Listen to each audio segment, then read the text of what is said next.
आदाब, सत श्री अकाल। मैं हूं तमन्ना, आप देख रहे हैं द संकेत लाइव। आज हम आपको एक ऐसी कहानी बताने जा रहे हैं जो सिर्फ एक छात्र की नहीं बल्कि भारत के एक बड़े शैक्षणिक संस्थान की सच्चाई को उजागर करती है। ये कहानी है 26 साल के कुमार की, जिन्होंने अपनी जिंदगी का सबसे बड़ा सपना पूरा किया था जब उन्होंने देश के सबसे प्रतिष्ठित संस्थानों में से एक इंस्टीट्यूट ऑफ एंक्रोलॉजी में दाखिला पाया था।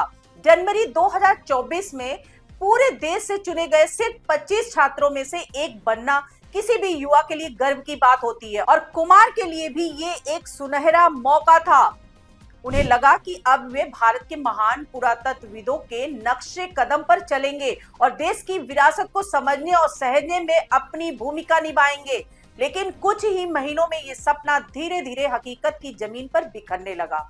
जिस संस्थान को देश का सबसे आधुनिक और अत्याधुनिक केंद्र बताया जाता था, वही संस्थान अंदर से खोखला नजर आने लगा।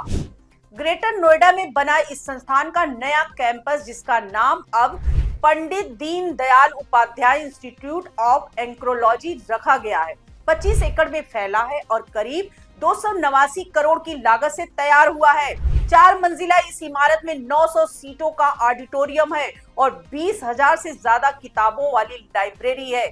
बड़ी बड़ी लैब्स है, एक म्यूजियम है और हर वो सुविधा है जो किसी विश्व स्तरीय संस्थान में होनी चाहिए। जब इसका उद्घाटन नरेंद्र मोदी ने 2019 में किया था, तब इसे नए भारत की पहचान बताया गया था। लेकिन 7 साल बाद भी ये कैंपस एक वीरान ढांचे जैसा नजर आता है, जहां संसाधन तो हैं, लेकिन उसका इस्तेमाल नहीं हो रहा।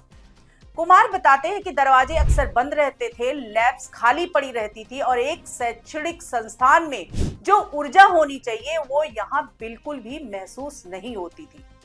सबसे चौंकाने वाली बात यह है कि इतनी बड़ी इमारत में सिर्फ एक क्लासरूम ही नियमित रूप से इस्तेमाल हो रहा है और बाकी सुविधाएं बस दिखावे तक सीमित है।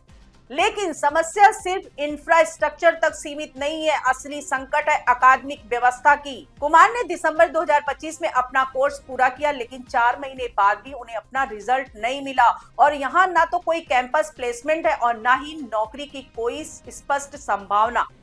इस संस्थान में शुरू से ही सिर्फ एक कोर्स चलाया जाता है, post graduate diploma in archaeology यानी PGDA, जो अब घटकर सिर्फ 1 साल का रह गया है और फैकल्टी के पद भी खाली पड़े हैं। विशेषज्ञों का कहना है कि किसी भी संस्थान को सफल बनाने के लिए कई कोर्स और मजबूत रिसर्च सिस्टम जरूरी होता है, लेकिन यहाँ ऐसा कुछ भी नहीं है। रामनाथ पूनिया जैसे वरिष्ठ पुरातत्वविद भी मानते हैं कि किसी संस्थान का मतलब सिर्फ डिप्लोमा देना नहीं होता, बल्कि एक समग्र अकादमिक वातावरण बनाना होता है, जो यहाँ पूरी तरह गायब है। स्थिति इतनी खराब है कि कभी कभी 1 महीने तक कोई क्लास ही नहीं होता है और जब कोई गेस्ट लेक्चर आता है तो घंटों तक क्लास चलती रहती है, जिससे छात्र थक जाते हैं। यानी पढ़ाई का कोई तय ढांचा ही नहीं है, यहाँ स्थायी फैकल्टी नहीं है और ज्यादातर क्लासेस गेस्ट लेक्चर के भरोसे चलती हैं। नयन ज्योत लहरी जैसी विशेषज्ञ भी कहती हैं कि बिना स्थायी फैकल्टी के कोई भी अकादमिक संस्थान मजबूत नहीं बन सकता। अब बात करते हैं संस्थान के उस इतिहास की, जो कभी संस्थान भारत के सबसे बेहतरीन पुरातत्वविद तैयार करते थे। यहाँ पढ़ाने वाले नाम थे C शिवराम मूर्ति, JP जोशी, VS वाकड़कर और BB लाल जैसे दिग्गज, जिन्होंने भारतीय पुरातत्व को नई दिशा दी। लेकिन समय के साथ इसकी चमक फीकी पड़ती गई और आज हालात ये है कि छात्र खुद को ठगा महसूस कर रहे हैं। एक और बड़ा बदलाव 2013 में आया, जब भर्ती प्रक्रिया बदल दी गई और स्टाफ सिलेक्शन कमीशन के जरिए भर्ती अनिवार्य कर दी गई। इससे पहले इस संस्थान से पास आउट छात्र सीधे ASI में नौकरी पा जाते थे, लेकिन अब ये गोल्डन टिकट खत्म हो चुका है। एंक्रोलॉजिकल सर्वे ऑफ इंडिया में अब ऐसे लोग भी भर्ती हो रहे हैं जिनकी आर्कियोलॉजी में विशेषज्ञता नहीं है, जिससे इस क्षेत्र की गुणवत्ता पर भी सवाल उठ रहे हैं। और छात्र बताते हैं कि आज हालात ये है कि एक बैच के कई छात्र बेरोजगार हैं और अलग अलग प्रतियोगी परीक्षाओं की तैयारी कर रहे हैं। वहीं दूसरी तरफ संस्थान में पढ़ाई से ज्यादा फील्ड वर्क ही एक सकारात्मक अनुभव है, जैसे राखीगढ़ी और राजगीर में खुदाई।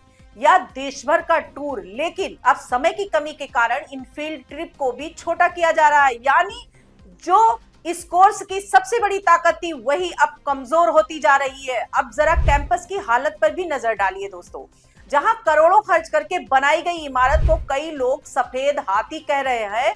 यानी एक ऐसा ढांचा जो दिखने में भव्य है लेकिन उपयोग में नहीं आ रहा।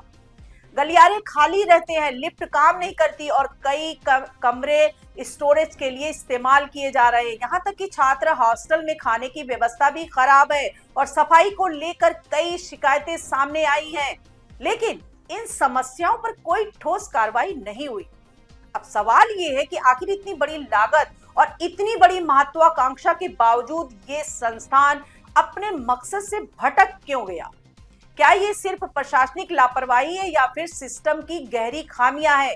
क्या सिर्फ इमारतें बनाकर शिक्षा को बेहतर बनाया जा सकता है या फिर इसके लिए मजबूत अकादमिक ढांचा भी जरूरी है? कुमार जैसे छात्र आज भी अपने भविष्य को लेकर अनिश्चित है और एनईटी, जेआरएफ जैसी परीक्षाओं की तैयारी कर रहे हैं क्योंकि उन्हें अभी संस्थान से ज्यादा उम्मीद नहीं है। तो क्या ये संस्थान फिर से अपने पुराने गौरव को हासिल कर पाएगा या फिर ये सिर्फ एक और अधूरा सपना बनकर रह जाएगा? आप इस पूरे मुद्दे को कैसे देखते हैं? अपनी राय हमें कमेंट्स में जरूर बताएं और ऐसी ही गहराई वाली खबरों के लिए द संकेत लाइव को सब्सक्राइब करना ना भूलें दोस्तों। आज के लिए इतना ही। नमस्कार दोस्तों।